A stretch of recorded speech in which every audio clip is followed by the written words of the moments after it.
Now, there was a rumor going around some years ago that they're going to get rid of the LSAT. Obviously, they haven't. But did you hear that rumor, or do you think it's ever going to happen?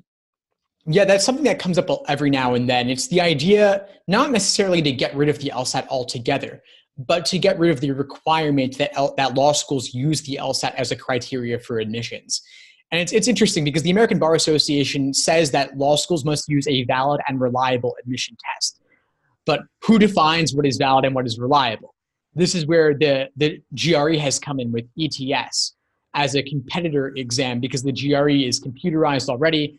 It's offered every weekday, but it hasn't really been shown, at least in my opinion, to be as reliable an indicator of first year law school grades the way the LSAT is. The LSAT has a long history going back to 1948 being used as an admission test, and since 1991, it's been offered in its current format.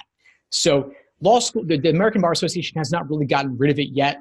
It's still kind of in this murky gray area as to whether the GRE is considered valid and reliable, but law schools are still currently, a lot of law schools are starting to use it as a backdoor for STEM applicants and those who may not have taken the LSAT.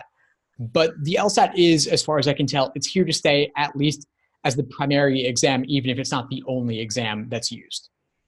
Now, the GRE, that's for graduate school. How similar and how different is that from the LSAT? It's completely different. It's kind of like a more difficult version of the SAT in some ways. There's a lot of vocabulary on it. There's math on it as well.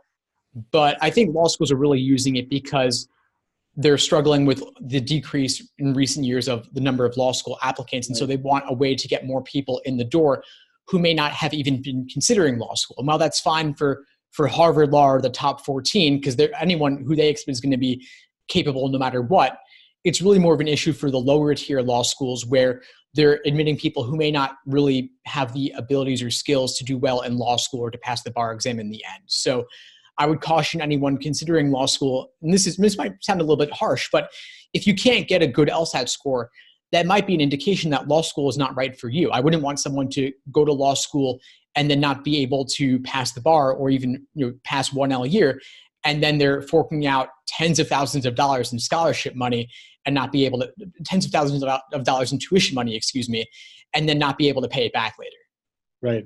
Yeah, a lot of people, there is some law schools that actually don't require you to take the LSAT, but then those law schools, we had a saying, if you have a heartbeat in a checkbook, they'll let you in, but it doesn't mean that you're going to pass the bar. It doesn't mean you're even going to finish the law school.